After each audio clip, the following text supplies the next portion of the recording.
¿Han encontrado un cargamento del ketchup favorito del Imperio Romano, excepcionalmente conservado en el fondo del mar? ¿O el macabro zoológico de sangre de Moctezuma, desenterrado en México? ¿O una capa de arena sagrada, transportada durante cientos de kilómetros para purificar el templo de una antigua diosa en Mesopotamia? Pues sí, bienvenidos a un nuevo vídeo de la Fundación Palarc. Soy JJ Priego y hoy te traigo 10 noticias arqueológicas que van a romper todos tus esquemas mentales. Prepárate, porque hoy vamos a viajar por todo el planeta. Desde la espectacular cueva madrileña, donde los neandertales acumularon cráneos de animales en una práctica que muchos especialistas interpretan como ritual, hasta Grecia, para ver unas herramientas de madera excepcionalmente conservadas desde hace unos 430.000 años. Pero, ya te digo, vamos a viajar por todo el mundo. Y recuerda, si te quedas con ganas de profundizar en estos descubrimientos, tienes todos los detalles en nuestra web fundacionpalarc.com. Abróchate el cinturón y disfruta de este viaje por la historia, con dioses antiguos, monstruos mitológicos y muchísima ciencia. ¡Vamos allá!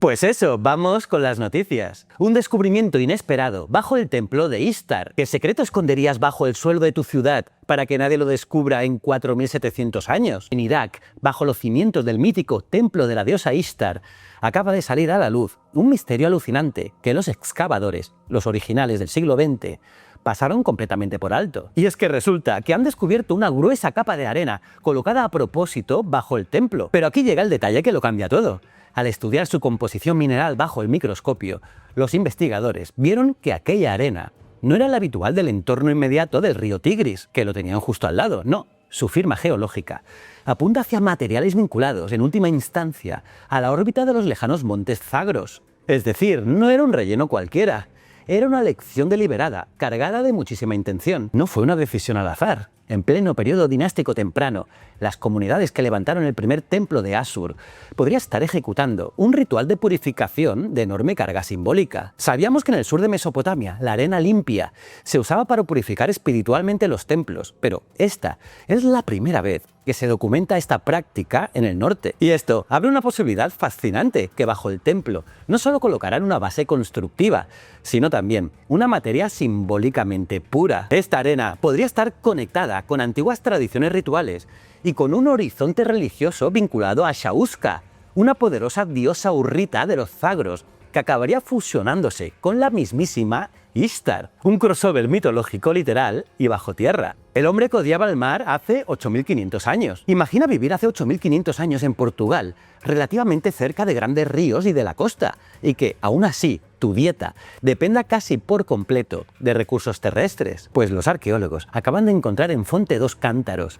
el primer y único enterramiento de un cazador-recolector mesolítico en todo el interior de la península ibérica. Y la escena del hallazgo es de película. Lo encontraron enterrado de lado, con la mano izquierda colocada, como si estuviera agarrando un objeto invisible. Pero lo que ha roto los esquemas de los científicos, no es la postura, sino lo que escondía en su interior. Porque al estudiar los isótopos estables de carbono, nitrógeno y estroncio, auténticos espías químicos atrapados en su esmalte dental y en sus huesos, descubrieron algo brutal. La química de sus restos dibuja una vida ligada al interior. Un individuo que nació, vivió y murió lejos de la lógica marítima, que domina otros yacimientos mesolíticos peninsulares. El hallazgo de Fonte dos Cántaros 5 nos demuestra que el interior no era un territorio vacío que solo visitaban de paso para cazar, sino que hubo una ocupación efectiva y estable. Y evidencia una división cultural fascinante, porque mientras unos grupos se adaptaron intensivamente a los ricos ecosistemas de la costa, otras comunidades decidieron conquistar las llanuras del interior y convertirlas en su hogar permanente.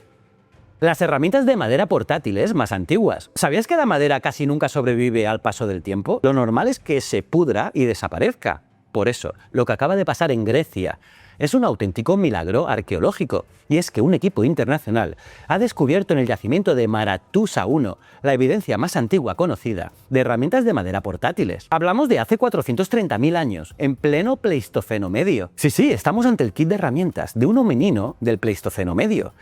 probablemente Homo heidelbergensis, o una población neandertal temprana, un antepasado nuestro, que ya dominaba este material con una maestría que no creíamos posible. La preservación de restos orgánicos durante cientos de miles de años es algo excepcional, pero ellos han encontrado dos objetos alucinantes. Un tronco de aliso tallado específicamente para cavar y otro de sauce o álamo que usaban para fabricar sus herramientas de piedra. Y no estaban en cualquier sitio, no. Aparecieron en una auténtica zona de despiece prehistórica, rodeados de herramientas líticas y huesos de un elefante y otros animales que acababan de procesar. Pero ojo a este detalle, que aquí está la clave de todo, porque algunos diréis que JJ, en las cataratas de Kalambo, en Zambia, encontraron madera usada hace 476.000 años, como dijimos aquí. Y es correcto. Sí, hay maderas manipuladas más antiguas como las de Kalambo. Pero allí hablamos de estructuras, seguramente, los restos de una plataforma o un refugio. Aquí hablamos de otra cosa, de objetos manipulables, llevables, usados con la mano. No es arquitectura, hablamos de tecnología portátil.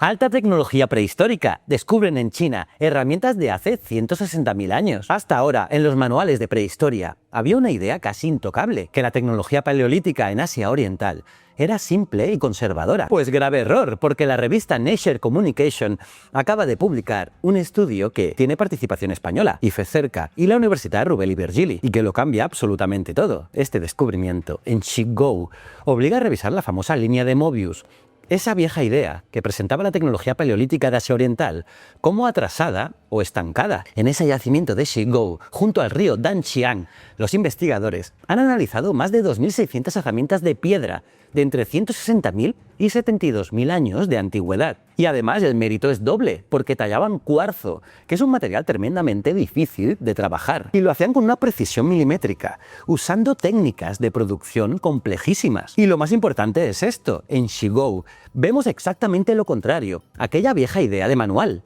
porque hay planificación, estandarización y piezas pensadas específicamente para ir enmangadas, sujetas a un mango de madera u otro material orgánico. Por lo tanto, fabricaban herramientas compuestas, muchísimo más eficaces y especializadas. Esto que han descubierto no es una simple nota al pie de la prehistoria, es una corrección monumental del mapa mundial de la innovación humana. Es ciencia, ciencia pura. La Casa de las Bestias de Tenochtitlán era real. ¿Sabías que el Imperio Azteca tenía una increíble Casa de las Bestias llena de animales salvajes? Durante siglos, las crónicas y el famoso mapa de 1524 de Hernán Cortés sobre este lugar en Tenochtitlán parecía moverse entre la historia y la exageración. Pero ahora la arqueozoología ha aportado una prueba potentísima de que justo al lado del recinto sagrado hubo animales salvajes, mantenidos en cautividad y gestionados con fines rituales. Los arqueólogos del proyecto Templo Mayor y del INAH han documentado 28 restos zoológicos, y hablamos de especies espectaculares, como jaguares, lobos, águilas reales, águilas arpías y hasta aves acuáticas, como la espátula rosada. Al estudiar sus huesos, los científicos descubrieron algo fascinante, porque varios de ellos presentaban fracturas, infecciones y patologías que llegaron a cicatrizar, es decir, no fueron capturados y sacrificados sin más. Vivieron bajo cuidado humano y en un entorno controlado durante un buen tiempo. Pero ojo, no te encariñes, porque las élites mexicas no los mantenían como simples mascotas. Y aquí viene lo turbio, porque este recinto servía para sostener las ceremonias más sagradas del mundo mexica. Y las especies no se elegían al azar, representaban los 3 niveles del universo: el cielo, la tierra y el inframundo. Por lo tanto, su destino final era el sacrificio. Eran considerados una comida de los dioses, algo estrictamente necesario para renovar las fuerzas del cosmos y evitar que colapsara. En resumen, no era un zoo en el sentido moderno de exhibición inocente. Era un espacio de poder, simbolismo y ritual, donde las bestias alimentaban el orden del cosmos. Un lugar macabro y fascinante, rescatado directamente de las crónicas antiguas. Espectacular. La escalera al saber romano. Pasear por una ciudad romana en el año 130 después de Cristo significaba toparse de frente con puertas monumentales hacia todo el saber del mundo antiguo. Pues bien, los arqueólogos acaban de desenterrar el acceso perdido a una de las bibliotecas más célebres de la antigüedad. Ha ocurrido en la antigua ciudad de Nisa, en la actual Turquía. Un equipo de excavación ha sacado a la luz una espectacular escalinata de piedra de 1800 años de antigüedad. Su función, pues conectaba directamente la calle principal de la ciudad con su gran biblioteca monumental. Las bibliotecas romanas no eran meros almacenes de rollos, no. En muchas ciudades importantes del imperio funcionaban también como espacios monumentales de estudio, lectura y prestigio cívico. Y subir esos escalones significaba acceder no a estanterías de libros, sino a archivos con miles de rollos de papiro que contenían toda la sabiduría del mundo mediterráneo. Este hallazgo no solo saca a la luz unos peldaños, resuelve, tras décadas de debate, cómo se articulaba físicamente el acceso entre la vía pública y uno de los grandes edificios del saber de Nisa, y demuestra que la educación no estaba escondida en rincones oscuros. Era el símbolo máximo del orgullo cívico y poder, la cultura, como base de toda una civilización. ¿Y tú, te ves sentado en esas escaleras consultando un papiro hace 2 milenios? Cuéntamelo en los comentarios. Los neandertales coleccionaban cráneos de animales como tradición. En lo que hoy es la Sierra de Madrid, los neandertales mantenían una tradición que te va a poner los pelos de punta. Un equipo de investigadores ha revelado un hallazgo espectacular en la cueva descubierta en Pinilla del Valle. Una acumulación intencional de cráneos de grandes herbívoros que muchos especialistas interpretan como un auténtico santuario de caza neandertal. Hablamos de un comportamiento que se mantuvo vivo durante generaciones, hace entre 50.000 y 70.000 años. Y es que acumulaban los enormes testuces de uros y bisontes esteparios, auténticos titanes de la edad de hielo, además de ciervos y rinocerontes. Y aquí viene el giro científico.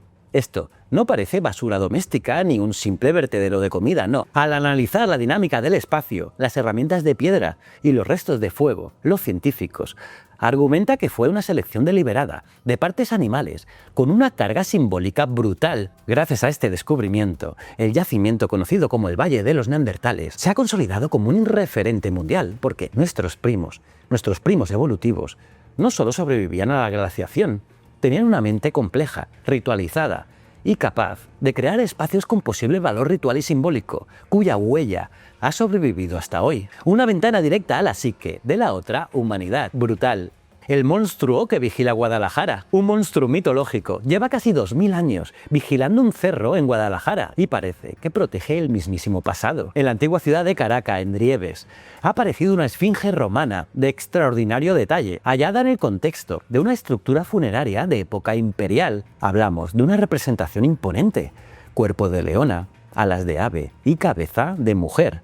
Su anatomía está trabajada con un cuidado sorprendente. El artista talló costillas marcadas, mechones de pelo y rasgos felinos minuciosamente esculpidos. Los análisis confirman además que fue labrada usando yeso local de la zona, lo que nos habla de una producción artística propia y de gran nivel en esta región de la Hispania romana. Pero, ¿cuál era su función? Bueno, era lo que se llama una figura apotropaica, es decir, una guardiana mágica, destinada a proteger el monumento, custodiar el descanso de los difuntos y alejar todo mal. Y ojo a este detalle estratégico.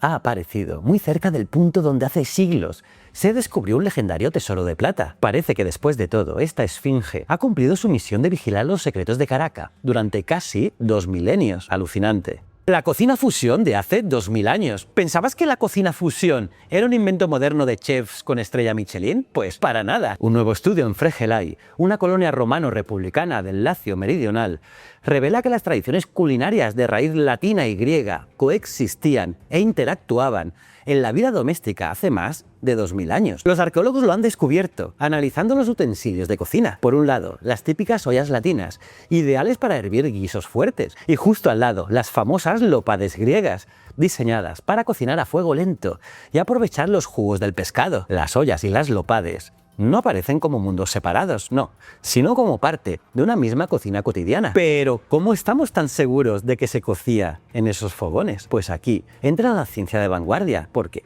gracias al análisis de lípidos, los investigadores han rescatado las grasas y residuos orgánicos absorbidos por los poros de la cerámica durante siglos. Sí, es espectacular, porque este rastro químico demuestra que la identidad cultural también se cocinaba a fuego lento. Los habitantes de Fregelai no vivían en burbujas separadas.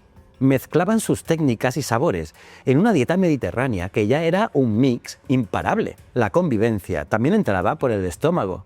El ketchup del Imperio Romano intacto. Durante una patrulla de rutina en el mar Jónico, los radares de la Guardia di Finanza italiana detectaron una anomalía en el fondo. Lo que apareció fue una gran nave mercante romana, excepcionalmente conservada, mantenida en secreto absoluto durante meses para protegerla de los saqueadores. Y a bordo viajaban cientos de ánforas, probablemente destinadas al transporte de garum y de otros preparados de pescado. Llamarlo el ketchup de la antigua Roma es una comparación moderna muy útil para entender su popularidad, pero en realidad el garum era algo mucho más complejo, un condimento fermentado, potente y prestigioso, que movía la economía de todo el Mediterráneo a lo bestia. Y ojo a cómo lo van a investigar, porque aquí entra la arqueología del futuro. Porque antes de atreverse a mover una sola pieza, la tecnología láser y la fotogrametría crearán un gemelo digital del naufragio, un modelo 3D de alta precisión para estudiar cada milímetro de este tesoro gastronómico sin ponerlo en peligro. Es una auténtica cápsula del tiempo, una cápsula del tiempo directa al estómago del Imperio Romano. Y yo te pregunto, sabiendo que es pescado fermentado de hace 2000 años, ¿te atreverías a probar este garum milenario? Si los análisis confirman que es seguro, te leo en los comentarios. Y bueno, hasta aquí las noticias. Impresionante, ¿verdad? Si te ha gustado este vídeo, ya lo sabes, un buen like, suscríbete al canal de la Fundación Palar y activa la campanita para no perderte ningún capítulo más de esta aventura arqueológica. Visita también nuestra web fundacionpalar.com, donde encontrarás artículos, vídeos y proyectos fascinantes sobre arqueología y paleontología en todo el mundo.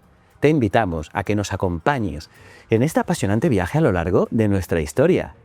Nos vemos en el próximo vídeo. Muchísimas gracias.